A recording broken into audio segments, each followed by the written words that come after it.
सानाम को सगुन दाराम साउते सगुन सेता तीना जहाँ अबवा लाइव क्लास कानता तो नितो 8टा बजाक काना तो नितो लाइव क्लास नोडे एतहबोग काना मा लगन लगन नवा लाइव क्लास जॉइन ताबन पे और ओना लेकाते अबवा जहाँ तेहना गलोच आकड़ा सानताली नेट इदी कते कुकली तला आकड़ा नवा दो एतहबोगा जहाँ पटुआ को एखोनो आरि बन जॉइनोगा तो लगन लगन जॉइन ताबन पे हेसे और इना परे गे अबवा जहाँ लाइव क्लास ओना बन एतहबा।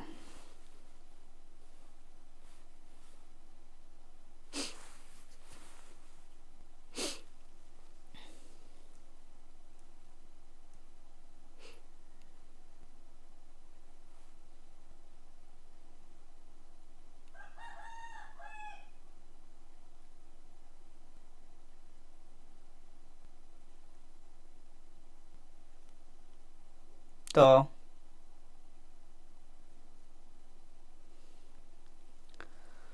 8:05 बजाक काना तो और मिद घड़ी परे गे अबवा लाइव क्लास दो एतहब हुआ हेसे मा एनखान जहाँ को आरि पे जॉइन ताबना लगन जॉइन ताबन पे।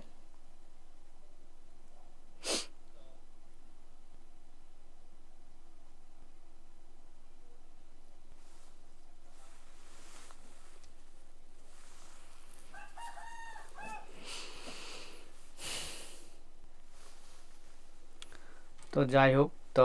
अबवा नितो जहाँ लाइव क्लास नोना बन एतहब लगे और इना परे गे जहाँ लाइव क्लास रे जॉइन सनाय पे लगन जॉइन ताबन पे हेसे।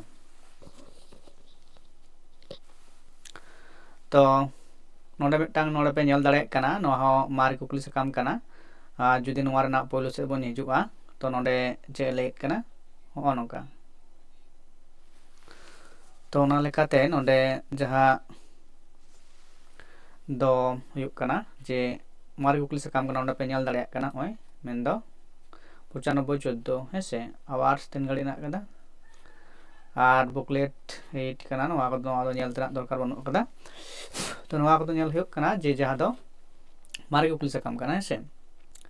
तो ओना रना के जहाँ नोडे सेट लता रेना कदा नोडे प्रश्न पत्र नोडे कोना नोवा रेना गालोच आबन कुकली तला को नोडे हो टोटाल मेना कदा 50 टी कुकली तहन काना तो 100 नंबर ना परीक्षा 100 नंबर मान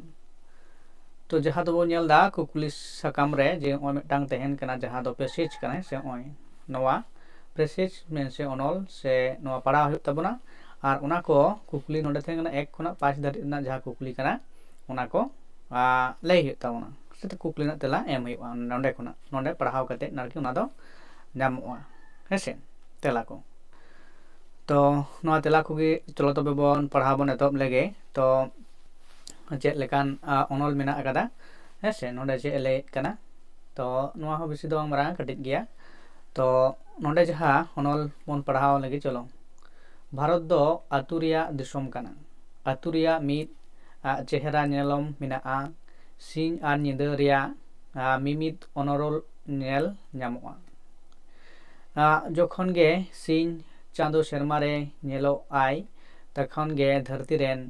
सानाम जीव जियाली को सिंह चांदो लेनखान दाड़ी को नामा सिंह चांदो ए हसूर लेनखान जीवन रेया सानाम कमी थिर इदिया आतु दिसोम रे आयु बेड़ा दो दिनम गे गाय गुपी गिद्रा को गाय डांगरा मिहु मेरम आको ओड़ा तेको इदी कोआ आतु रेन हर हपन को दो दिनम गे निदा बेला दो किदुब को दाका जम काते को जापिता हेसे राबांग दिन दो आयुब रेनांग नेलानम दो आदि हाहाड़ा तहेना आतु आखड़ा रे दुपुरुब काते सावता रेनांग आरिचाली बुगी बाड़ी कामी को गापाल माराबा आतु रेनांग नेलानम दो आतार सावते बनो लाकान तहेना आयुब बेड़ा दो स्कूल रे पढ़ाब को कान गिद्रा को दो डिब्बा बाती रेनांग मार्शल रे दुड़ुब काते एलखा साहेद नागाम और साड़ेस पुथी को पढ़ावेत कोआ सानाम कमी खन नेल पढ़ाब दो सरेसा उनाते अतु स्कूल उतनब राकाब रेन मन धन sohod gorobon ema. तो नवा जहाँ टांग अनल कना नवा अनल हो किंतु अडी मौज मिटांग अनल कना जहाँ दो नवा पढ़ाव करते बन बड़ाई नाम दाड़ेया कना नवा अनल तलाते नोडे उकालकान कुकली को मेना कदा ओना कुकली को आगे कटे बन नेल लगी इना परे नवा अनल रना जहाँ दो आरो नोडे खुना तेला पांजा हुयुग ताबोना ओना बन पांजाया हेसे तो नोडे जहाँ पहिलो कुकली मेना आकदा पहिलो कुकली मेन दो नोडे ले दाय चे ले दा पहिलो कुकली नवा कथा रिया सही शीर्षक दो चेत रिया है आतु रिया जीव जियली गाय गुपी आर अकिल बातिर लगिते हेसे मेन दो जहाँ लेत कना जे नवा जहाँ अनल कना नवा जहाँ शिरोनाम चेत होई दाड़े हेसे आतु जियली गाय गुपी आर अकिल बाती है नवा ना तेला नोडे एम हुआ तारपरे 2 नंबर कुकली चे मेना कदा 2 नंबर कुकली ले दाय जे आतु हर 3 जखोज किदु दाका को जमा तिकिन बेला सेता बेला निदा बेड़ा आर बसियम बेला जुदी नवा को रना जहाँ तेला को जुदी सहज गया तो जायहोक मिटांग नवा दो आबो बन नोडे बन नेल दा जे नोंकान टाइपा जहाँ पेसेज मेना से अनल मेना ओना को लेकाना हेज दाड़े हेसे धरती रेन जीव जियली दो चिली ठेन खन दाड़े को नामा निदा चांदो ठेन खन सिंह चांदो ठेन खन हर ठेन खन आर माचे ठेन खन हेसे इने लेकाते 4 नंबर कुकली मेना कदा 4 नंबर कुकली रे चे लेदा जे आतु हर दो ओकारे दुड़ुब काते सावता रिया कथा को गपाल मरावा उड़ा रे टांडी रे स्कूल रे आर आखड़ा रे और इन परे जहाँ मुचाद कुकली मेना कदा ओना दो हुयुग कना 9 नंबर कुकली नोडे चे लेत कना जे लेदाय आतु रेनांग नेलालम दो चेद लेकारे बनदलो आ हेसे आतु रेना जहाँ चे लेदाय जे नेलालम है नेलालम जे चे लेकाते परिवर्तो आ डिबो बाती मार्शालते आलो ओलो पढ़ाव सावते आतार सावते आर गलमारावते हेसे तो नोडे जहाँ 9 गोटांग कुकली नोडा बन नेल केदा 9 गोटांग कुकली तो ओका लेकान कुकली को मेना आकदा नोवा अनल खन हेसे आर ओना लेकाते नोवा अनल खन नोवा रना कुकली ना तेला को एम हुयुआ इना परे जहाँ मेना आकदा जे संताली सब्जेक्ट रना से सताम रना जहाँ कुकली को मेना आकदा ओना कुकली को आबो बन गालमारावा तो नोडे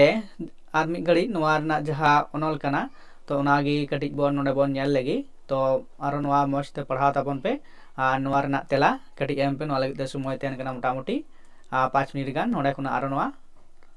पढ़ाव ताबन पे से नोवा अनल पढ़ाव लगिते कटिज टाइम दो हुयुग कना चेदा चे नोवा अनल बांग पढ़ाव लेखान आपे मस्ते ओना कुकली चिका बापे एम दाड़ेया तेला को हैं तो ओना लेकाते नोडे पढ़ाव लेपे आर नोना तेला को एम ताबन पे जाते नोवा दो आलो स्किपोग मा ओना लगिते नोडे कटिज अक्तो मेना कदा 5 मिनिट ओना नेल ताबन पे तारपरे जे आबो कुकली तला जहाँ सानताली सब्जेक्ट से सताम चेतान रना कुकली को कालेका मेना कदा ओना कुकली ना तला को बन गालोचा तो नोडे कोय को जॉइन कदा तो 9 हर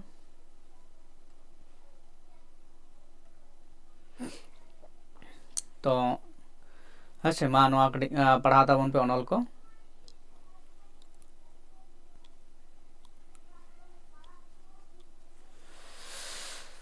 नोआ अनल दो अडी मौज मिटांग अनल जहाँ पढ़ाव कना जे आतु ओड़ा इदी कते ओड़ा आतु रना परिवेश आतु रना जहाँ दो बन लेट कना चेद ले गानो जे आतु रना माने आतु हर को आटा जीवन धाराना मिटांग अनल कना हेसे आको आतु रेन हर ओका लेका आतु रे ताहे कते जीवन को खेंडाव कना ओना रना मिटांग अनल कना हेसे काटो माचे नोआ साब राकाब कना आतु रना मिटांग चितर कना हैं तो होई कना तो नोडे ना जहाँ तेला को हुआ तो तेला को लेया कना तो आपे हो जुदी पे दाड़ेया कना नोआ रना तेला को कमेंट ताबन पे हैं जाय को पे लाइव पे जॉइन कदा तो तेला को कमेंट तलाते लई ताबन पे से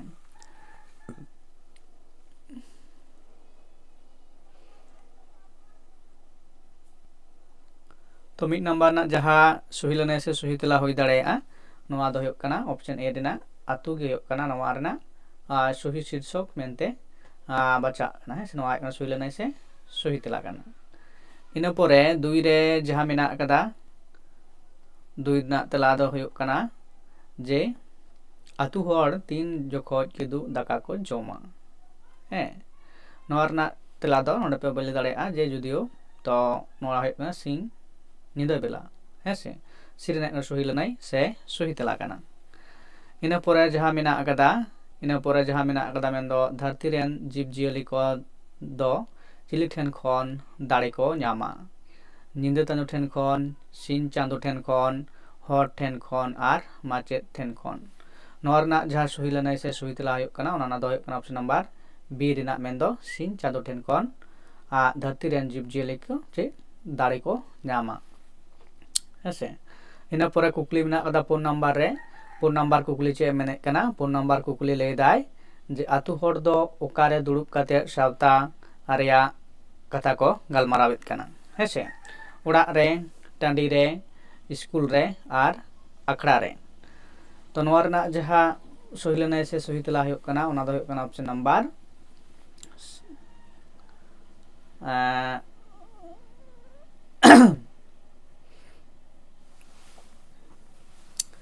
तो नवा दो हुयुक कना कोटा दाड़ेया जे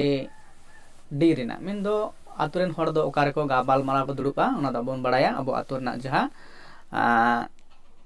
अखड़ा मेना कदा से धर्म अखड़ा बोन लई से अतला कुली अखड़ा बोन लई तो ना लेका ऑप्शन डी हुयुक कना सही लेना से सही तेला और इन परे ना कदा मोरे नंबर कुकली जे आतु रेनां नेलानम दो चेद लेका रे बनदलो दिब्य बत्ती मार्शल ते ओलो पढ़ाओ सावते आर आतास सावते आर गलमराव ते नोआ रेना जहां सही लेना से सही तेला हुयुक कना ऑप्शन नंबर सी रेना मेन दो आतास सावते नोआ धरती रेना बा आतु रेनां नेलालम चिका बदलवा हेसे तो इन परे नोडे जहां बोन नेल केदा नोआ अनल कना नोआ कुकली को मुचाद कना एर परे दो नोडे जहां बोन नेला नोआ दो कना सामताली सब्जेक्ट से सताम चेतान रे कुकली को मेना आगदा तो ना 3 नंबर कुकली खोना एथोबा जे झारखंडी आदिवासी जीवन और समाज पुथिरेन अनलिये दो अकय कानाय डॉक्टर केसी टुडू डॉक्टर कुमार सुरेश सिंह डॉक्टर शरद चंद्र दास राय और डॉक्टर दुखिया मुर्मू हेसे नवा पुथिरेन अकय कानाय अनलिया झारखंडी आदिवासी और झारखंड जीवन और समाज है झारखंडी आदिवासी जीवन और समाज ना पुथिरेन अनलिया दो अकय कानाय है नुकु को मुद्रे अकय कानाय नवा पुथिरेन अनलिया हाँ सही तेला नोडे खन की बाचा हुयुआ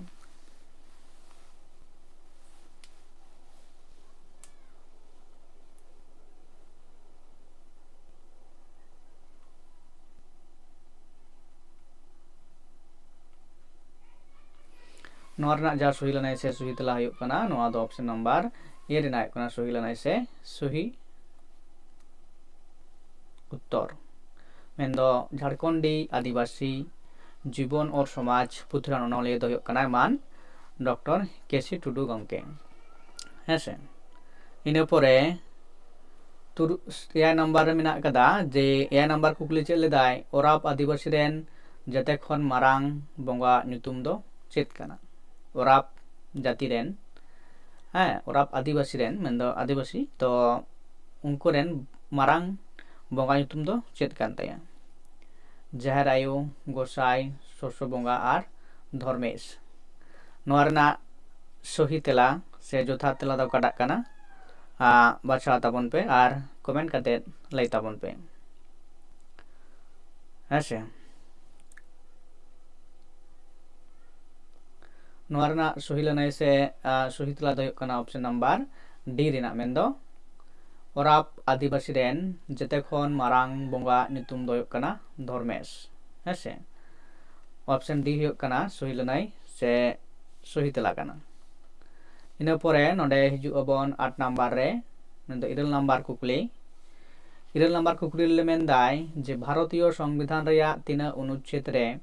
अनुसूचित जनजाति कोवा परिभाषा ऑल मेना आकादा हेसे भारतीय संविधान रेया तीना अनुच्छेद रे अनुसूचित जनजाति रेया परिभाषा ऑल मेना है ऑप्शन ए रे मेना कदा इरल बी रे मेना कदा 366 सी रे मेना 244 और बी रे डी रे मेना कदा 66 हेसे नवा को मुद्रे ओकाटा कना सही लनाय से सही तेला नवा बाछाव होयुआ है आपे को मुद में जहां जुदी नवा रना सही लनाय से सही तेला पे एम दाड़े आसे पे ले दाड़े आ ताले कमेंट तालाते लई ताबन पे एडेखान मौज बुझुआ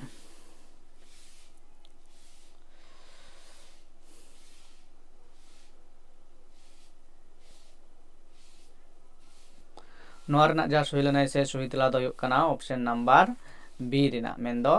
366 अनुच्छेद रे जे भारतीय संविधान रे 366 नंबर अनुच्छेद रे जनजाति को परिभाषा दिखाते ऑल मेना ऑप्शन बी कना सही लनाय से सही तेला कना हेसे इन परे जहां नोडे बन नेल दाड़ेया कना मेंदो आरे नंबर कुकली आरे नंबर कुकली रे चे मेने कना तो मेनदाय सोहराय पाराब रेदो चिली को बोंगा आकुआ हापड़ाम को बुरु रेन जानवर को ओड़ा रेन जानवर को आर झंडा को हेसे नोरना जहां सही लनाय से सही तेला दो चेत हुआ ओकाटा हुआ नोरना तेला लई ताबन पे है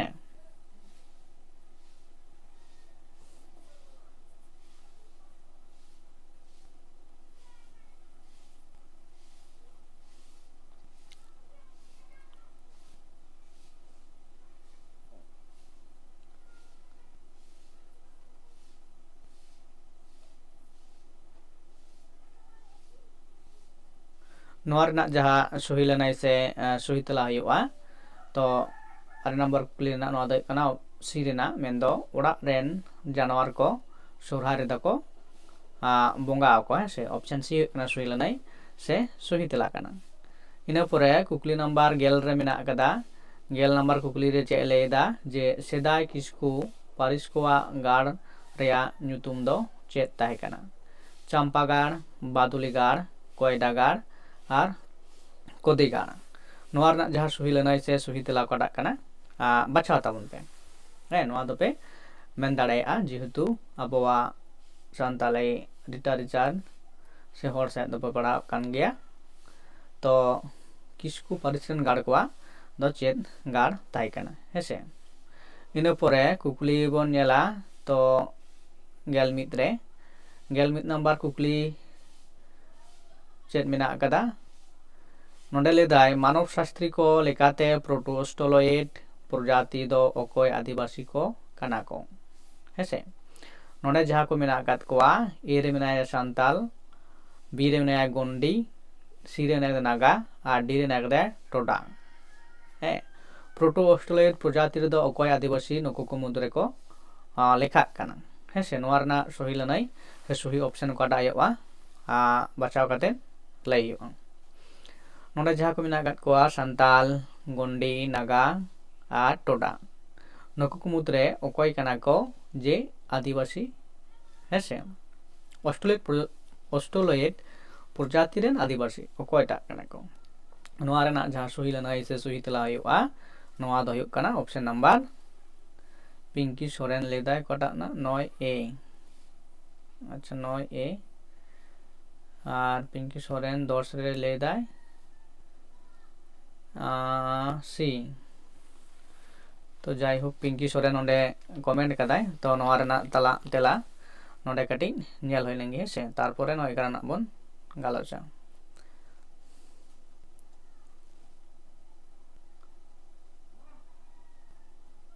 ओ नोडे ना कदा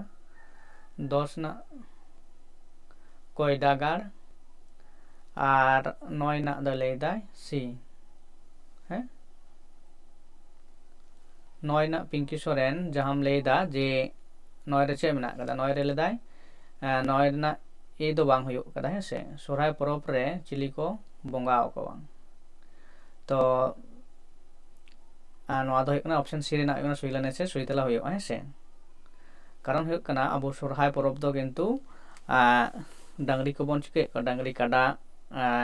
मिहु मेरम जहाँ को तहन कना उनको बन चिके को सरहावेत को आबन हे से तो नोआ दी कते जखन सोरहाय दी कते जखन क्लास हुयुगा तखन आरो गहर तिंग लैया पे जे चेदा ओड़ा रेन जानवर को बन देवा सबेत को सबन बोंगा बुरु को कना सोरहाय रक्तो हे से नोरा जहाँ अबुआ मिटांग बिनती तलाते जहाँ बन बाडाय दाड़ेया है सोरहाय रना फेडात आर चेदा नुको चाषबाद रेन गड़ोवाकान जहाँ जियोली को आबू उनको बन देवा सबायत को सबन बोंगा बुरु को कना से तो जाय हुक कना 10 ना दो लेदा सी तो 10 ना सी दो हुक ना ठीक तो जोथा तेला गे कना है से मेन दो सी रेना कोयडा गार इना पूरे 11 ना अचे ले कना 11 ना जहाँ तेला नोंडे बन नेला तो 11 नंबर ना अचे ले कना जे सावताल नोआ हो किन्तु जोथा तेला से सुही तेला एम कदा इना पूरे नोंडे मिटांग कुकली तारपरे बन नेला 11 रेना है से 11 दो 12 नंबर बन नेला जे चे एमेने कना जे मातृशतात्मक घारंज रेया माने दो चेद कना घारंज रेन मालिक दो कोड़ा हपन को हुयुआ बी रे मेना कदा घारंज रेन मालिक दो कुड़ी हपन को हुयुआ सी रे लेदाय घारंज रेन मालिक दो गिद्रा को हुयुआ आर डी रे लाय घारंज रेन मालिक दो जेते होड़ को हुयुआ हे तो नोडे ना जहाँ 12 ना जहाँ सुही लेनाय से सुही तेला को आयुआ तो पिंकी सोरेन ठेन गिन दोहाय दा कुकली नोरा तेला दिन आसोक कना दो काटाए लेदा से 12 नंबर ना जहाँ कुकली कना तो मातृशतात्मक घारंज रेया माने दो चेद कना है से तो नोआ रेना तेला दो काटा आयुआ लई ताबुन पे मेन दो मेटा लेदा जे घारंज रेन मालिक दो कोड़ा हपन को हुयुआ दोसार रे लेदा बी रे घारंज रेन मालिक दो कुड़ी हपन को हुयुआ आर सी रे घारंज रेन मालिक दो गिद्रा को हुयुआ आर डी रे लेदाय घारंज रेन मालिक दो जेते होड़ को हुयुआ है से नोआ रेना जहाँ सुही लनाय से सुही तेला काटा हुयुआ लई ताबुन पे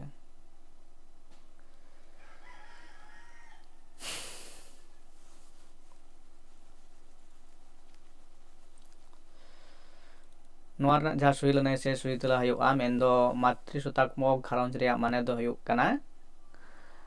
घारंज रेन मालिक दो कुड़ी हपन को हुयुआ ऑप्शन नंबर बी रेना कना सुही लनाय से सुही तेला मातृ मेन दो आयु होड़ से आयु उना घारंज दो चिकाया चलावाय से उनिगी मालिक दो कनाय है से उना लेकाते ऑप्शन बी हुयुक कना सुही लनाय से सुही तेला कना इना पर नोडे आबो बन नेलदा जे 13 नंबर कुकली मिटांग जहाँ दो सुही मिलब मेना कदा तो सुही मिलब गादियल को सुही मिलब मेना कदा तो तोर नोडे गडि बन गालोचा से बन नेला हेसे निग्रोडी साथे मेना कदा आगामी तापर ऑस्ट्रेलिया साथे मेना कदा सांताल मंगोलिया साथे मेना कदा किरात और इंडो आर्जन साथे मेना कसारी है तो नोआ लेकाते नोआ रेना जहाँ सुही मिलब दो ऑप्शन नंबर ए रेना गे कुड्स नोआ दो जोथा ता एक साथे 4 बी साथे 1 सी साथे 2 मेन दो किरात आर डी साथे मेना कदा 3 मेन दो कसारी नोआ लेकाते नोआ रेना जहाँ सुही मिलब को मेना कदा नोआ दो नोंका लेकाते मेना कदा मिन दारे दो कना पारसी आर मिन दारे दो कना जाति से प्रजाति को नितुम मेना कदा से ओना दो अकोय ओका गाताक रेन कना को उनको दो हेसे ओना लेकाते नोआ मेना कदा इना परे 14 रे जहाँ कुकली मेना कदा जे सामाजिक मानव शास्त्र हेसे सामाजिक मानव शास्त्र दो सावताविद रेया उना चंगा कना जहाँ रे आदिम जाप्ता को पढ़ाव हुयुआ नोआ परिभाषा दो ओकोए मेना कदा फ्रिचार्ड टीके पोनोमेन और ब्राउन और एसी दुबे हेसे नोआ रेना जहाँ परिभाषा कना तो पिंकी सोरेन 13 रे ए तो 13 ना ये ठीक गया जोता तेला कान गया तो तापरे नोडे जिला सामाजिक शास्त्र मानव शास्त्र दो सावता बीत रिया ओना चंगा कना जहारे आदिम सावता को पढ़ा हुआ नोआ परिभाषा दो कोई मेन कदा पिचार्ड है टी.के. पोलोमैन और ब्राउन और ए.सी. दुबे 13 रेना बान 14 रेना जहां सही लेना कटा हुआ नोआ रेना तेला को बाछा ताबन पे कटा हुआ है से मेन दो नोआ परिभाषा दो कोई मेनेत कना 14 रेना नोडे पिंकी सोरेन कमेंट ताबोना तो पिंकी सोरेन तोमा 14 नंबर कुकली रेना तेला कटा हुआ लई ताबन पे मेन दो आमा मत आगे सदर में तापरे नोआ रेना जोता तेला दो लई पे हुआ है से तो नोआ दो टाइम लई दा ते कमेंट ताबन पे जहां लाइव रे मेना कात बना आर बांका नोआ दो चिका जे आपे तीन पे बाडाया आर बांग पे बाडाया तो ना हो नोडे किंतु जचाई दाड़े आपे आपे ते आपे जचाई ताबन पे है से जोतो हर दो जोतो कुकली ना तेला दो बांग होबन बडाय दाड़ेया नोआ ना लाजाव ना दो चेद हो बांग कना है से तो जुदी आम बांगेम भूला ताले तीस दो ठीकम चढ़ाए है से आके भूल में तापरे ठीका बोन कमिया बोन चढ़ाया बोन उनका लगा तेगे है से 14 ना जहां सुई लना से सुई तेला दो कना ऑप्शन नंबर सी रेना मेंदो आर ब्राउन है से ऑप्शन सी है कना सुई लनाई मेंदो नोआ परिभाषा दो ऑप्शन सी रे मेंदो आर ब्राउन नोआ दो मेना कदा से लय कदा है इना परे मेना कदा कुकुली नंबर 15 रे तो दामिनी को हो टोठारिया नक्शा नुतुम दो ओकोय बेनाब लेदा हेसे दामिनी टोठा रिया नक्शा नुतुम दो ओकोय बेनाब लेदा कर्नेल रेबेन ऑगस्ट किपलैंड है पाल्टिन साहेब और कोरिया पुज होर हेसे नोरा जहां सही लना से सही तेला ओकाटा आयुआ नोआ हो बाछा ताबन ले ताबन पे कमेंट करते हेसे तो दामिनी को हो जहां टोठा माने जहां जायगा रना नुतुम कना नोआ मेटांग नागाम रना नुतुम कना तो नोडे दामिनी टोठा दिगे तो किंतु परवर्ती क्षेत्र बबन गालोचा सबन पड़ा गाइते हेसे तार मन नितो दो नोडा बन नेला जे दामिनी टोठा रिया नक्शा नुतुम दो ओकोय बेनाव ले ताय कना नोआ कुकली कना नोआ रना तेला आगे बन बडाया और परवर्ती क्षेत्र नोआ रना जहां गहिरते गालमालाव दो परे बन गालमारावन हेसे नोआ रना जहां सही लनाय से सही तेला दो कना ऑप्शन नंबर काटा हुई दाड़ेया जे ए रेना मेंदो कर्नेल रेबेन नोआ रना नक्शाय चिका कदा बेनाव ले ताय कना ऑप्शन ए हुक कना सही लनाय से सही तेला मेंदो पोर्नो 15 रे बी लेदा ऑगस्ट की प्लांट पूर्णिमास पिंकी सोरेन मेने कना जे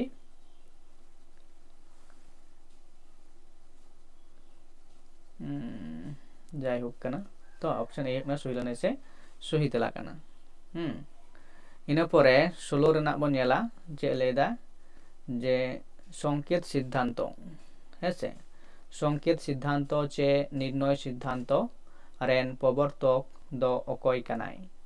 नावेर रूसो हेस और रिचार्ड नोआ दो पार्सी सिर्जन ना जहां सिद्धांत मुद्रे मिटांग सिद्धांत कना मेंदो निर्णय सिद्धांत हेसे और चलेदा संकेत सिद्धांत से निर्णय सिद्धांत रेन प्रवर्तक मेंदो नोआ ओकोहे चिका कदाय ओकोय तीते बे ओकोय सिर्जन कदा हेसे तो नोआ है कना नोआ कुकुली नोडा को मुद्रे मेना कत का पोइटु मा पुनिया पार्सी साडेसिए मेंदो नावेर रूसो और हेस और रिचार्ड नुकु मुद्रे ओकोय नोआ रना प्रवर्तक से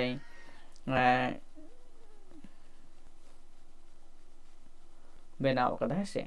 से सिर्जन कदा नोआ रना जहां सही लनाय कटा आयुआ लई ताबन पे हेसे नावेर रूसो हेस और रिचार्ड नुकु मुद्रे ओकोय निर्णय सिद्धांत से संकेत सिद्धांत रेन प्रवर्तक कनाय है नोआ रना जहां सही लनाय से सही तेला हुक कना ऑप्शन नंबर बी मेंदो रूसो नोआ रेन प्रवर्तक से नुई गे नोआ दय चिका कदा सिर्जन कदा ऑप्शन नंबर बी हुक कना सही लनाय से सही तेला हेसे इना परे मेना कदा 17 रे चे मेने कना 17 रे ले दाय जे linguistic of survey linguistic survey of India पुथ्रेन ऑनोलिया दो कनाई Friedrich Max Muller Lars Olsen Skrefsrud George Abraham Grierson और डी रे मेना गदिया जेरेमिया फिलिप्स हेसे नवा पुथ्रेन ऑनोलिया दो ओकय कना मेंदो नवा पुथि दो ओकय ऑल आकादा लिंगुइस्टिक सार्वे ऑफ इंडिया हेसे नवा पुथ्रेन ऑनोलिया दो ओकय कनाय लई ताबन पे नवा रना जहा सही लनाय से सही तला ओकाटा आयुआ लई ताबन पे तो तेहन दो संजय मुर्मू दो मन कना बाय जॉइन कदा लाइव रे दो कुकली ना तला को दो बाय लईदा पिंकी सोरेन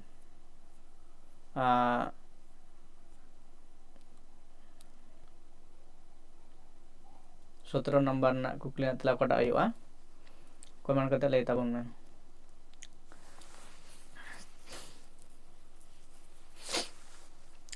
नोआ ना जहा सही लनाय से सही तला कना हेसे नोआ दो ऑप्शन सी हो कना सही लनाय से सही तला मेन दो जॉर्ज अब्राहम गियारसेन है तो ऑप्शन सी हो कना सही लनाय नोआ लिंगुइस्टिक सार्वे ऑफ इंडिया पुथ्रेन ऑनोलिया दो हो कना जॉर्ज अब्राहम गियारसेन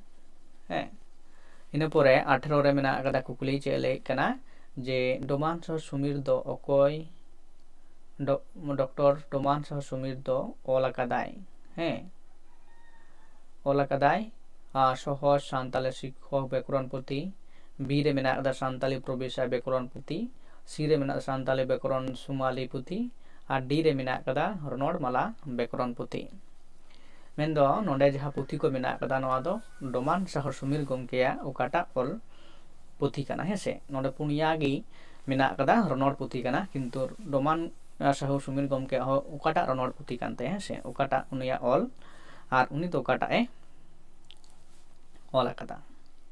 मिद रे मेना कदा सहज सान्ताली शिक्षक व्याकरण पुथि दुई बी रे मेना कदा सान्ताली प्रवेशिका व्याकरण पुथि और सी रे मेना सावताली व्याकरण सुमाली पुथि और डी रे मेना कदा रणोड़माला व्याकरण पुथि नोआ रेना जहा सही लनाय से सही तला ओकाटा कना लई ताबन पे नोआ रेना जहा सही लनाय से सही तला दो कना ऑप्शन नंबर कटा लई ताबन पे तो कड़े टाइमिंग मापे कना तो दुदु पे लई कान हेसे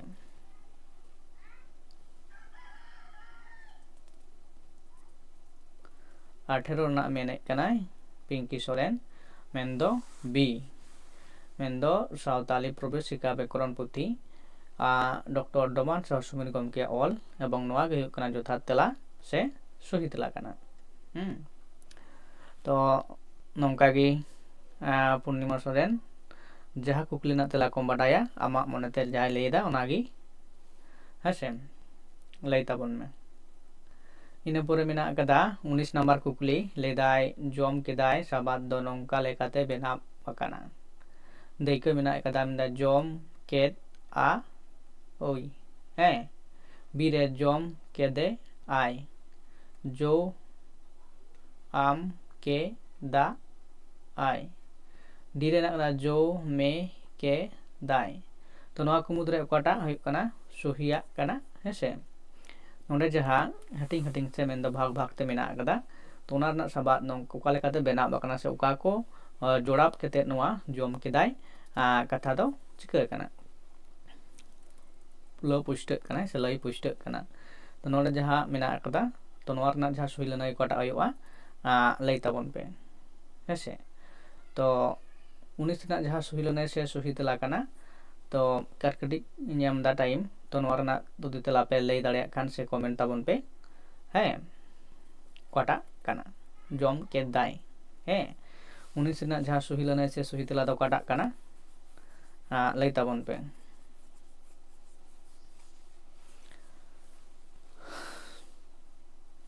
नोआ रना जहा सही लनाय से सही तेला कना ओना दो ऑप्शन नंबर ए रना गी मेंदो जम केद आय हेसे जम केदाय माने जम केद आय तार माने तो बुझ हुआ जे मि हर उद्देश्य होते ले हो कना जम केदाय से जम केद आय तो नलकाते ऑप्शन ए हो कना सही लनाय से सही तेला हेसे ए रना कना सही लनाय से सही तेला कना ᱤᱱᱟᱹ ᱯᱚᱨᱮ ᱟᱵᱚ ᱵᱚᱱ ᱧᱮᱞᱟ 20 नंबर ᱨᱮᱱᱟᱜ ᱡᱟᱦᱟᱸ ᱠᱩᱠᱞᱤ 20 नंबर ᱨᱮ ᱪᱮᱫ ᱞᱟᱹᱭᱫᱟ ᱠᱩᱠᱞᱤ ᱫᱚ ᱱᱚᱰᱮ ᱦᱚᱸ ᱢᱤᱫᱴᱟᱝ ᱢᱮᱱᱟᱜ ᱟᱠᱟᱫᱟ ᱨᱚᱱᱚᱲ ᱨᱮᱱᱟᱜ ᱜᱮ ᱡᱮ ᱫᱩᱞᱟᱹᱲᱤᱭᱟᱹ ᱥᱟᱵᱟᱫ दुलड़िया साबाद रिया रहेद साबाद दो साबाद चे धातु साबाद दो ओका काना दु दुलड़ दुलड़ आर दुल नोआ रे धातु रूप दो ओकाटा काना नोडे लई ताबन पे कुड़ी रना जहां सही लनाई से सही तेला ओकाटा आयोआ ओना लई ताबन पे से दुलड़ साबाद रिया धातु रूप से धातु साबाद दो ओकाटा काना जे दु दुलड़ दुला आर दुल हेसे नोआ रना जहां धातु रूप दो ओकाटा काना लई ताबन पे कुड़ी रना जहां सही लनाई से सही तेला ओना लई ताबन पे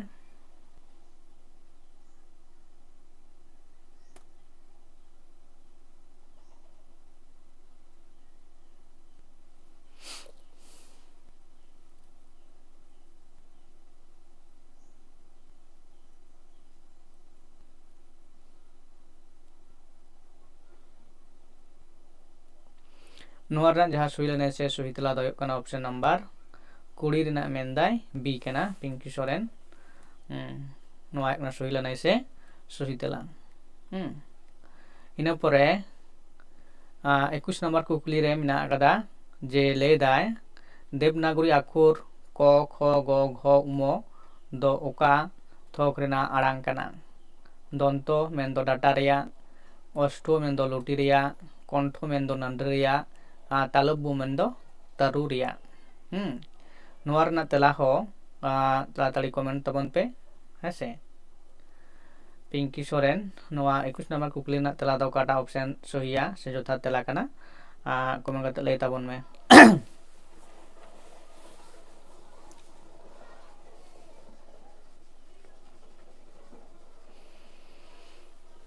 21 रेना कुकली ना तेला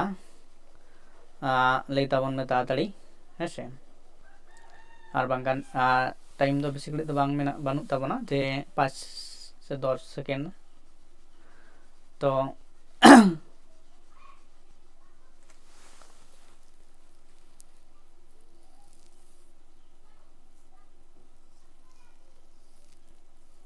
एकुश ना सी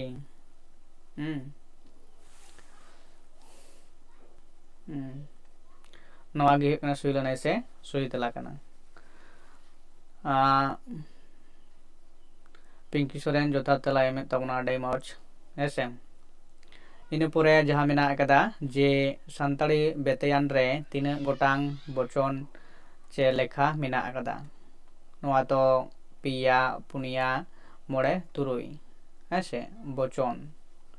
तीन गोटांग बचन मेना कदा नोआ ना तेला तो जदियो सोले गया तो लगन मछा नोआ ना तेला तो कमेंट ताबन पे हेसे नोआ रना सही तेला दो काटा होय ऑप्शन हेसे A B C D 22 number ना ओकाटा जोथा तेला काना बाछाव काते कमेंट तेलाते लई ताबन पे हेसे इन पोरे 23 ना बन गालमारावा हेसे 22 ना दो ले होताबन पे 22 ना दो काटा सही लनाई से सही तेला काना आर बांखान ले दाड़े आपे कमेंट ताबन पे इन पोरे 23 ना बन लगे कुकली 23 ना कुकली चे मेने कना जे लतार रे ओलाकान थापित कथा ए आर ओजे कथा आर रेया ओका गादेल बढ़ती सुहिया नोना बचा हुआ से ले हुआ है जे संताड़ आर दिकू रे मित बनुआ ओजे चेदा जे परसी बेगार गया नोआ बनार सुहिया से बांग सुहिया ओकाटा बढ़ती सुहिया ओकाटा बांग सुहिया नोआ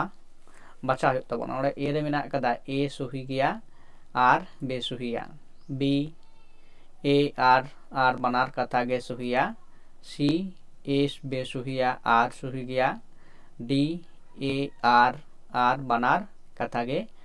बे सुहिया हेसे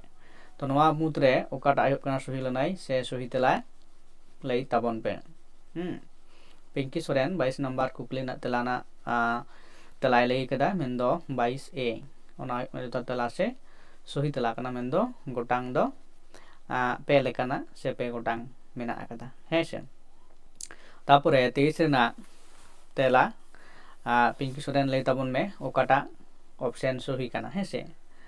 ए आर ना जहाँ कथा कना सान्ताड़ आर किस्कू दो मीद बानुक कोआ नोआ कथा मा सरी गया है थानी चेल दा चेदा कारण दो चेक कना चेदा चे पारसी भेगार गया नोआ जोथा कना की से चे कोटा सही ऑप्शन हुआ लई ताबन में से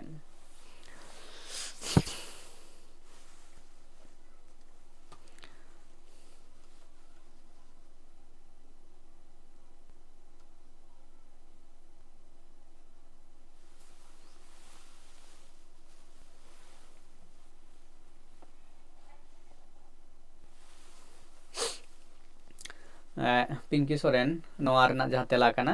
लई ताबन में है जुदिम लई दाड़िया कान खान ऐसे नोआ रना जहाँ सही लना से सही तेला हुई कना ऑप्शन नंबर से 23 ना हुई कना बी रेना कना मेन दो नोआटा ए आर बनार कथा गे सहिया ऐसे 23 ना ए हुई कना सही लना से सही तेला कना इना परे कुकली बोन नेला जे 24 रे चेट कना 24 रे अनोढ़े चेलेदा अनोढ़े दो कना निरला रे जावरा बाकान उइहर गे नोआ कथा दो ओकोए मेना कदा सेली वार्ड्सवर्थ कोलरिज और मैथ्यू आर्नल्ड ऐसे तो अनोढ़े दो कना निरला रे जावरा बाकान उइहर गे ऐसे नोआ रना जहाँ सही लनाई से सही तेला काटा आयुआ लई ताबन पे कमेंट करते ऐसे जे अनोढ़े दो कना निरला रे जावरा बाकान उइहर गे नोआ लई रे दो कोय मेने कना सेली वार्ड्सवर्थ कोलरिज और मैथ्यू आर्नल्ड ऐसे नोआ रना जहाँ सही लनाई से सही तेला ओकाटा कना लई ताबन पे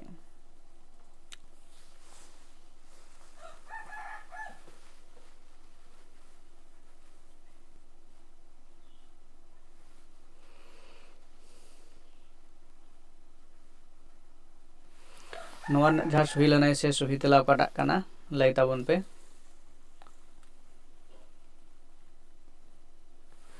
नोआ जहाँ सही लनाई से सही तेला दो कना ऑप्शन नंबर 24 बी रेना जुदी जहाँ गी तेला पे लई खान लई होत पे बखान नी लईदा जे सही लना दो कना ऑप्शन बी मेन दो वार्ड्सवर्थ नोआ लईरी से नोआ कथा दोय मेन आकादा हेसे इन परे कुकली नंबर 25 रे बन चला 25 रे चे मेने कना मेटांग सेरेन नेल नामक कना जेलेदा तोकारे जनाम लेन नोआ ती जंगा हड़मो तोकारे बुसर लेन नोआ जीवी जनम हास हसली रे जनाम लेन नोआ ती जंगा हड़मो मानमी बिनत रे बैसब लेन नोआ जीवी जनम नोआ हड़ सेरेन रे दो चेत तेते तथ्य नामक कना धरम बाबत हासा माटी बाबत मानवा लड़ाई बाबत और मानवा जन्म बाबत हेसे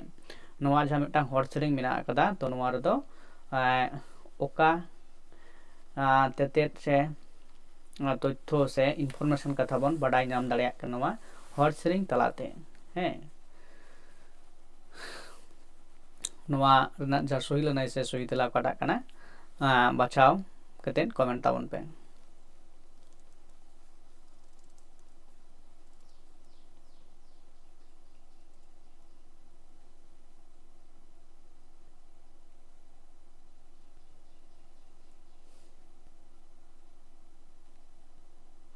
नोआ जहाँ सही लनाई से सही तेला दो हुयुग कना ऑप्शन नंबर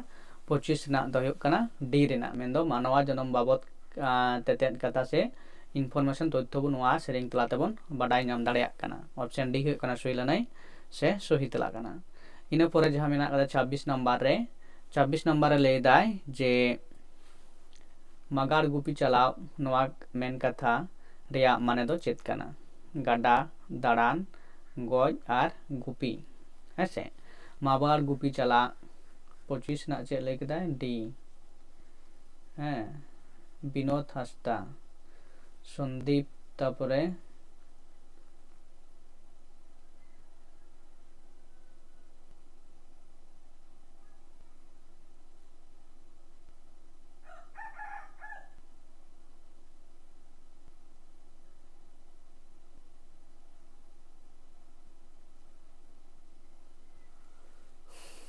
तो नोंडे चेक लेदा संदीप 26 रेना दो हुयुक कना काडा लेदा सी गज नोआ इकना सही लनाय से सही तला कना है से इना परे 25 नंबर जहाँ कुकली 27 नंबर मेना कदा नोआ रना तेला दो चेक हुयुआ लay ताबन पे जे बुरु बुरु पारम रे हे हुपु बाहा दो गेलबार बुरु पारम रे हो पाल्टा बाहा दो नोआ दो चेक सेरेन कना डाहार सेरेन बाहा सेरेन सोहराय सेरेन आर काराम सेरेन कना है से 27 रेना सही लनाय से सही तला काटा हुयुआ लay ताबन पे है 27 रेना बुरु बुरु रे पारम रे है हुपु बाहा दो गेलबार बुरु पारम रे पाल्टा बाहा दो नोआ दो चेत सेरेन कना लay ताबन पे बाहा सेरेन डाहार सेरेन सोहराय सेरेन आर काराम सेरेन है से ऑप्शन नंबर ओकाटा हुयुआ ए से बी से सी से डी नोआ रना जोथा तेला लay ताबन पे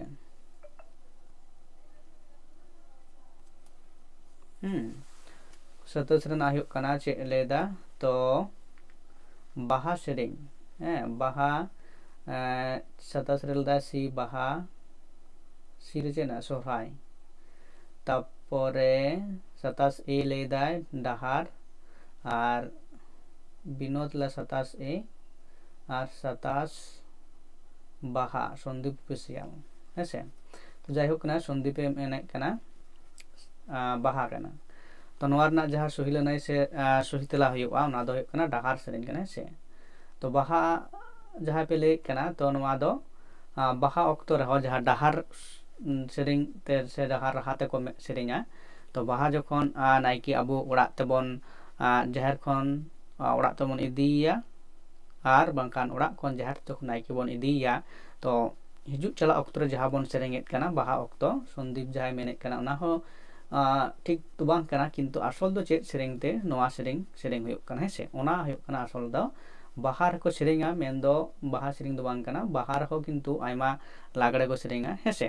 तो पता बास्केल जा को सेरेंगा तो ओना लकते दो उनका दो बांग कना तो नोआ दो कना ऑप्शन ए हुयुक कना सही लनाय से सही तेला कना से तो नो सही तेला दो किंतु बिनोद हासदा एम कदा आर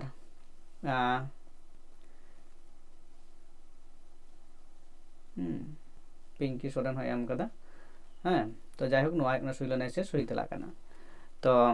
इना परे 28 नंबर जहाँ कुकली मेना कदा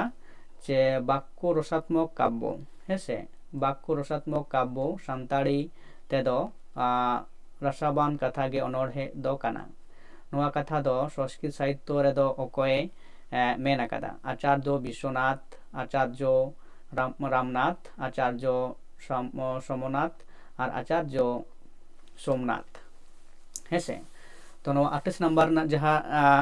ऑप्शन को मेना कत को मेन दो बाक्य रसात्मक काव्य सान्ताड़ी ते दो रसावान कथा गे अनोढ़े दो कना नोआ कथा दो कोय मेने कना नोआ रना सही ऑप्शन को आयुआ ए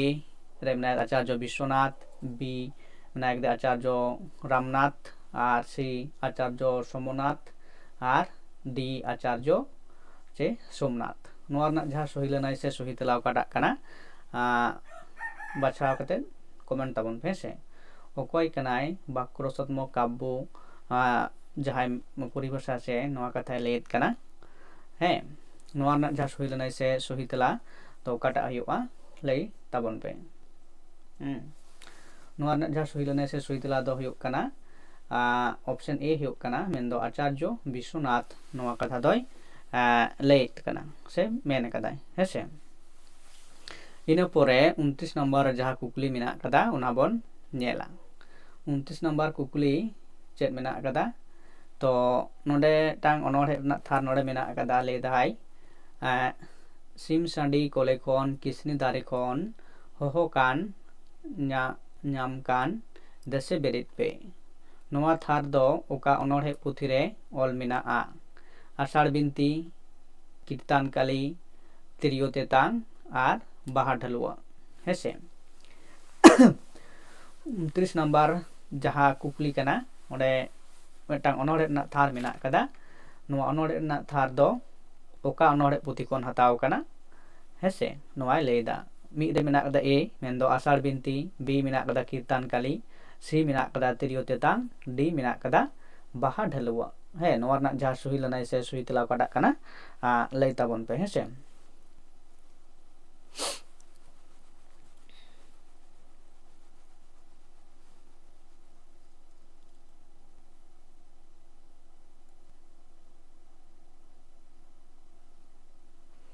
29 ना बिनोद हांसदा एमे दगना जे मेंदो बाहा ढलु अनोड़े पुथी खर नवा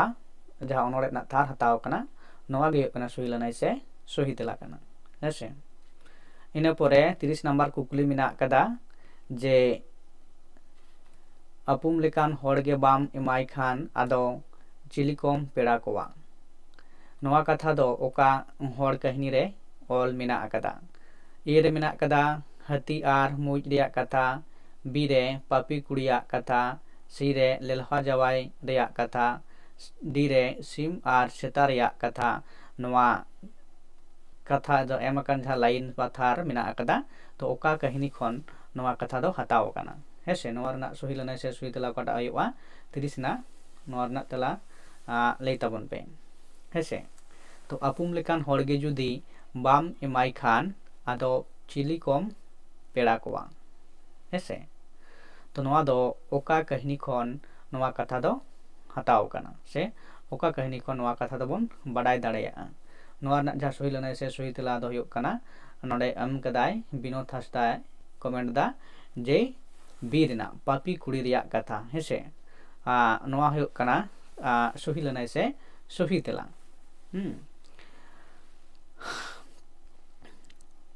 इना परे तो 31 नंबर ना इसा कुकली मिना कदा ओंडे ले दाय जे जान ओझा दो आतु खन को दड़ अनिर केदा मेनखान सांतार सावता रे डन को ताहेना जान हपारे नवा कथा दो ऑल मिना साकाम कहनी रे तारा अंचार कहनी रे जान हपा कहनी रे आर मुचुद बिनिट कहनी रे ऐसे तो नवा जहाँ कुकली ना तेला नवा लई ताबन पे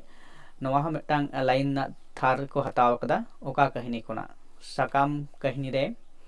तारा अंचार कहनी रे जान हपा कहनी रे आर मुचुद बिनिट कहनी रे ऐसे नवा रना सही तेला बिनोद हांसदा लई ताबन में ओका डाय कना सही लनाय से सही तेला तो लगन लगन कमेंट कते लई ताबन पे हेसे तो नवा को कहनी 31 रे ले दाय सी बिनोद हांसदा ले दाय 31 रे सी मेंदो जान हपा कहनी रे नवा कथा दो मिना कदा से ओंडे खन हताव कना हेसे तो जायहोक पिंकी होय लेदा 31 सी कना नवा एक जोथा तेला से सही तेला कना चिदा से नवा यूट्यूब चैनल रे जान हपा जहाँ कहनी मिना कदा ओना हो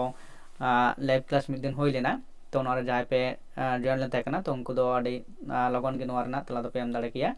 जायहोक कना ऑप्शन सी हुकना सही लनाय से जोथा तेला कना है से ऑप्शन सी रेना इने परे मिना कदा 32 नंबर रे मिना कदा चेत लेदाय छटकान जोजो कना खबर सेटेरेन जोनो गिडी कते कोड़ामिन तपिन एन हायरे जनाम दाता गिदी को जोमेकान नवा हर सेरेñ दो ओका पाराब रेको सेरेñा काराम रे दासाय रे बाहा रे आर सोहराय रे हेसे नवा रना जहाँ सही लनाय से सही तेला आपे लई ताबन पे हेसे अदो हर सेरेñ मिटांग मिना कदा नवा हर सेरेñ पुथी दो ओका अक्तो को सेरेñेत कना काराम रे दासाय रे बाहा रे सोहराय रे ए बी सी डी नवा ऑप्शन ओका ठीका लई ताबन पे से 32 नंबर ना सही लनाय से सही तेला ओका आयुआ कमेंट ताबन पे बिनोद हांसदा कमेंट कना 32 ना मेंदो डी कना सोहराय रे हेसे सोहराय रे बिनोद हांसदा कमेंट कदा अडी मौज नवा गे कना सही लनाय से सही तेला कना हेसे तो नौका गी पिंकी सोरेन होय कमेंट कदा नवाटा गी ऑप्शन डी हुयुग सही लनाय से सही तेला नौका गी आपे लगन लगन कमेंट ताबन पे हेसे आर इन परे 33 रे बन नेला 33 रे नोडे कुकली चेत कना लेदाय डॉक्टर कृष्ण चंद्र टुडू ओलाका किरिन सिंदूर गायन रे दो अकोय दो आसल खेलोडिया चे खेलोपिया कदा को खेलोडिया नायक कनाय सिरु रायबार धानौ और रायसेन हेसे नोडे जहाँ किरिंग सिंदूर गायन तो नवा गायन दो किंतु लाइव क्लास रिंग करावा तो लगन की नवा रना जहाँ लाइव क्लास नवा अगुया है तो तो नोडे लई तबन पे जुदी पढ़ाओ कान जे 33 नंबर ना जहाँ कुकली ना तेला ओकाटा हुआ लई तबन पे हेसे किरिंग सिंदूर गायन रेन चिले दो नायक दो अकय कनाय सिरु रायबार धानौ और रायसेन नवा रना जहाँ सुई लनाय से सुई तेला ओकाटा हुआ लई तबन पे हेसे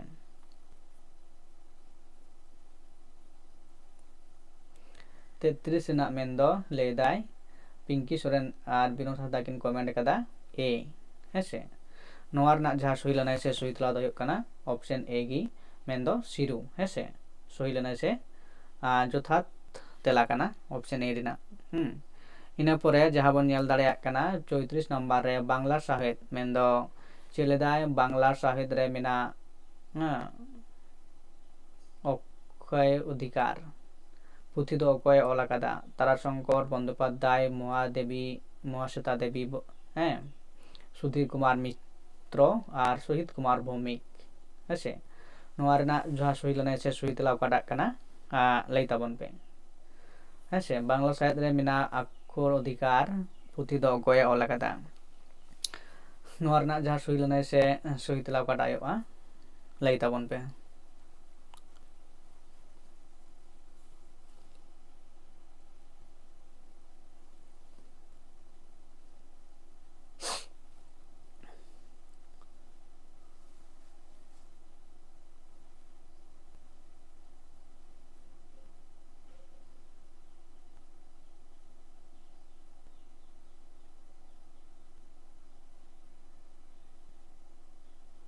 चौत्रीस ना बी मेन दो महाश्वेता देवी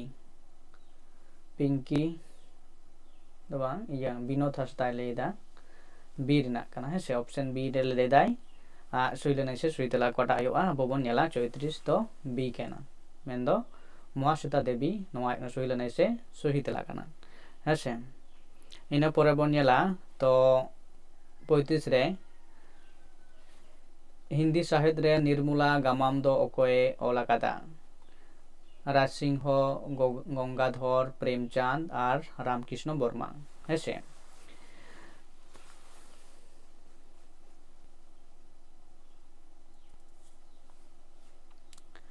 हिंदी साहित्य रे निर्मला गामाम दो अकय ओला कदा राजसिंह गदाधर प्रेमचंद रामकृष्ण वर्मा नवा रना सही लनाय से सही ऑप्शन ओकाटा हुआ लई तबन पे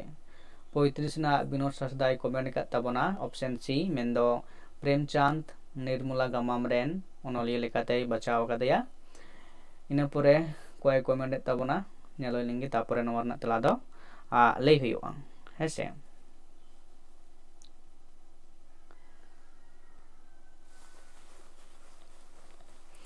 नवा रना जहाँ सुई लनाय से सुही तेला दो कना ऑप्शन नंबर सी रना गी जोथात तेला से सुही तेला कना मेन दो प्रेमचंद गी निर्मला गामाम रेन अनलिया दो सेउनी गी नवा गामाम दोय ओला कदा इना परे 36 रे मेना कदा जे भावनावान रसा बा करुण रस हेसे ओंडे पे नेल दाड़े कना भावनावान रसा से करुण रस रनांग यानी चे स्थायी भाव दो चेत कना दुख लांदा रागी और हाहाड़ा हेसे 36 नंबर कुकली ना जहाँ ऑप्शन को मेना कदा ए बी सी डी नवा को मुद्रे ओकाटा हुआ सुई लनाय से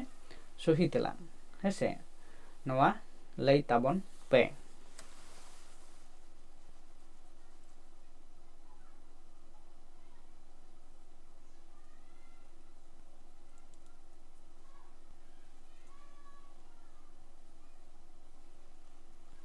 विनोद हासदा लेदा जे ए हेसे 36 नंबर कुकली ना जहाँ सही तेला मेनते विनोदे बचाव कदा ऑप्शन ए मेन दो दुख हेसे नवाय बचाव कदा सही लनाय मेनते विनोद हासदा हेसे नवा रना सही लनाय आर कोय कोय पे लेदा तापरे नवा रना तेला दोय ᱞᱟᱹᱭᱮᱫ ᱠᱟᱱᱟ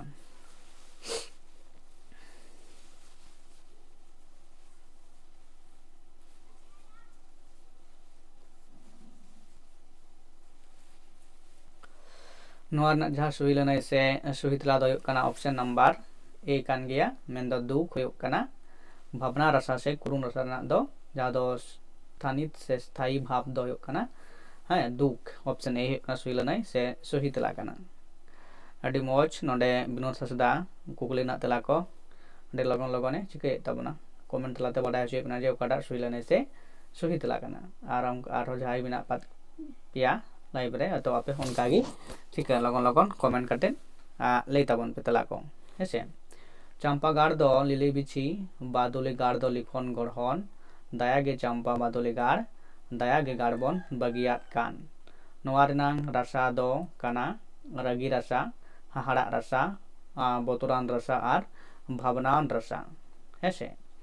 37 नंबर कुकली ना जहां तेला उकाटा हुआ option A B C D नोआ को मुद्रा उकाटा काना लगन माछा कमेंट तलाते नोआ रेना तेला लई ताबन पे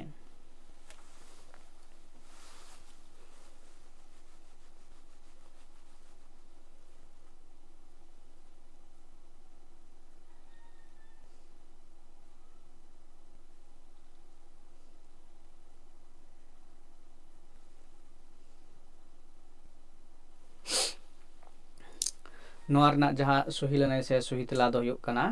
ऑप्शन नंबर डी रेना हेसे जे ऑप्शन डी हुयुक काना सही लनाई से सही तेला मेंदो विनोद हांसदा कमेंट तलाते बाडाय होचे बनाय जे नोआ रेना सही लनाई से सही तेला दो हुयुक काना भावना रसा हुयुक काना सही लनाई से सही तेला काना हेसे इना परे 38 ना कुकली बन नेला 38 रे चे लay काना जे गाते सिबिल पेड़ा जीवी हैं रेंगेत किसड़ बांगे बाचावा हुदिन मारांग बांगे जोखाया नवा कथा दो मेना किरिन सिंदूर गायन रे जुरी खातिर गायन रे बादुली कोयडा गायन रे हासा आर भाषा गायन रे ऐसे नवा 38 नंबर कुकली ना जहां सही तेला से जुथा तेला कोटा हुआ कमेंट तलाते लगन माछा लई ताबन पे ऐसे उकाटा नोआ रेना सही लनाई से सही तेला हुयुआ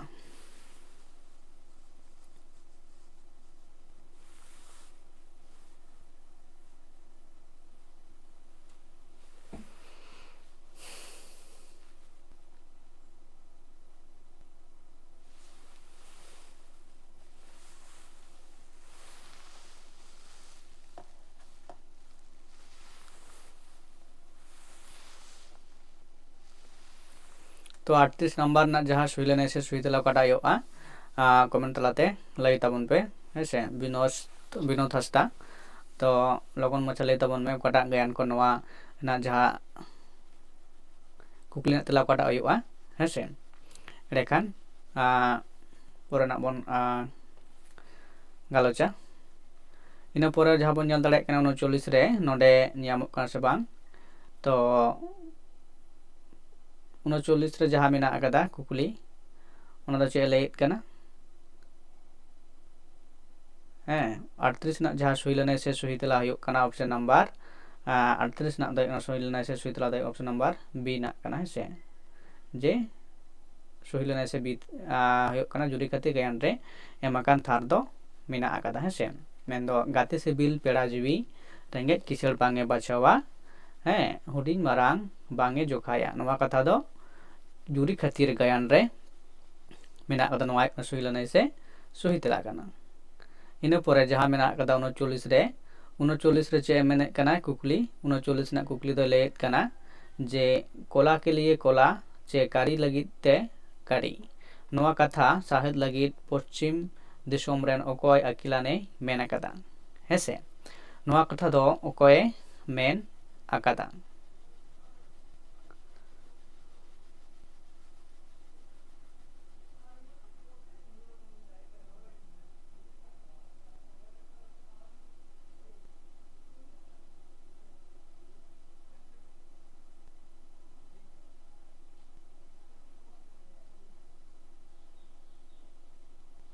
मेनाय कदे ऑप्शन रे सेली ब्राडसोवात शेक्सपियर और एसी ब्रेडले हेसे नोआ ना जा सही लनाय से सही तलाव काटा कना लई ताबन पे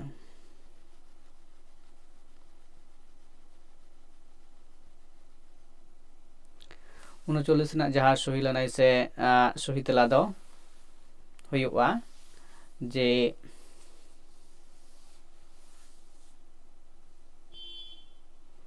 डी रिना मेंदो एसी ब्रेडले नोआ रेन परिभाषा से नोआ कथा दोय मेन कदा ऑप्शन डी हुकना सही लनाय से सही तला कना इना परे परार कुकली मेना कदा 40 रे 40 रे चे लेदा 40 रे लेदाय लोक साहित्य लोक जीवन का बेत है चे हर साहित्य हर जीवन तना बेत कना नोआ कथा साहित्य लगी हर साहित्य लगी ओकोय मेन कदा भोलानाथ तिवारी हजारी प्रसाद त्रिवेदी रामविलास शर्मा और दीननाथ पांडे हेसे नोआ रना सही लनाय से सही तला दो काटा आयुआ लगन मचा लई ताबन पे जे लोक साहित्य लोक जीवन का बेत है मेन दो हर साहित्य हर जीवन रना बेत कना हेसे नोआ कथा दो ओकोय मेन कदा नोआ रना जहाँ सही लनाय से सही तला आयुक कना ऑप्शन नंबर बी रिना सही लनाय से सही तला कना मेन दो हजारी प्रसाद त्रिवेदी है इन परे 41 नंबर जहाँ कुकली मेना कदा नोडे मिटांग सही मिलाव नोआ सही मिलाव दो नोडे मेना कदा मिलाव कतेत गी नोआ रना मिलाव दो कटी आपे नेल ताबन पे आर ना कूट को कालेका हेसे तो मिद धारे मेना कदा पुथी ᱧᱩᱛᱩᱢ आर मिद धारे मेना कदा अनलिया को हेसे ओकोय अनलिया ओका पुथी ओला कदा ओना सही मिलाव नोडे मेना कदा हेसे तो बाखरा पुथी दो नोडे मिलाव जहाँ मेना कदा गुराचांद टुडू और बारूपीडा दो मेना कदा भागवत मुर्मू दिसोम भक्ता पुथी दो मेना कदा बाबुलाल मुर्मू और अजय कदा ढीपरे दम ओला कदाय नाथानियल मुर्मू गंके नोआ लेकाते नोआ रना जहाँ सही मिलाव से कूट मिलाव नोआ दो हुयुक कना बो लातार ना जहाँ मिलाव ना दो आपे लैता ऑल ताबन से कुरा ताबन पे हेसे इन परे जहाँ कुकली मेना कदा जे 47 नंबर रे चेलेदाय भारतीय भाषा संस्थान दो ओका पनोत रे मेना कदा हेसे जे भारतीय भाषा संस्थान दो ओका पनोत रे मेना कदा कर्नाटक तमिलनाडु केरल और आंध्र प्रदेश नोआ रना जहाँ सही लनाय से सही तलाव काटा हुआ लई ताबन पे हेसे नोआ रना जहाँ सही लनाय से सही तला दो हुयुक कना 47 ना दो सही लनाय से सही तला दो हुयुक कना ऑप्शन ए है मेंदो कर्नाटक रे हेसे इन परे 48 नंबर कुकली दो हुयुक कना साहित्य रे छंद शास्त्र चे छंदा शास्त्र रे बेनाव दो ओकोय ताहे कना हेसे पानिनी पिंगल विश्वनाथ और डोंडी नोआ कुकलिना तेला ओकाटा हुयुआ लई ताबन पे साहित्य रे छंद शास्त्र से छंदाव शास्त्र बेनावी दो ओकोय कनाय हेसे तो नोआ रना नोआ जहाँ कुकली कना नोआ दो आडी भेरी इम्पोर्टेंट कुकली कना हेसे पानिनी पिंगल विश्वनाथ डोंडी नको को मुद्रे नोआ छंद शास्त्र से छंद दिकते ओकोय बेनाव ले ताहे कना हेसे नोआ रना सही लनाय से सही तला काटा कना लई ताबन पे नोआ रना जहाँ सही लनाय से सही तला दो हुयुक कना ऑप्शन नंबर डी रिना मेंदो डोंडी इन परे 49 रे मेना कदा 49 रे मेना कदा लेदाय जे ओकालेकान हर कथा रे नागामारी ऐतिहासिक घटना को बाड़ती नामोआ सिजन कथा रे मेंदो स्टोरी ऑफ क्रिएशन बोंगा कुड़ी कहिनी रे फेयर ट्रेवल्स सी रे मिथ और डी रे लीजेंड नोआ रना सही लनाय से सही तला काटा कना नोआ दो हुयुक कना डी रिना मेंदो लीजेंड नोआ रेगी नागामारी से ऐतिहासिक घटना को बाड़ती कायते बाडाय नामोआ इन परे मेना कदा मेंदो मुचाद कुकली 50 रे मेंदो चेले कना जे पारसी साहित्य लोकान लिपि नयापते बुर्द दिसे लोकान मुरुक दिसते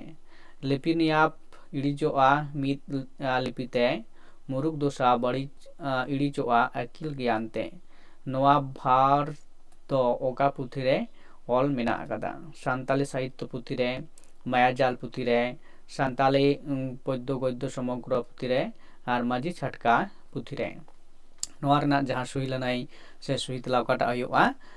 मुचाद रना कुकली जहां दो इना बहुत तायम रे नेलक कना दो बांग पे नियम दाड़िया कान रहो तो जहां रोड होइना से ले हियो कना उना आजम तते गी नोआ रना तला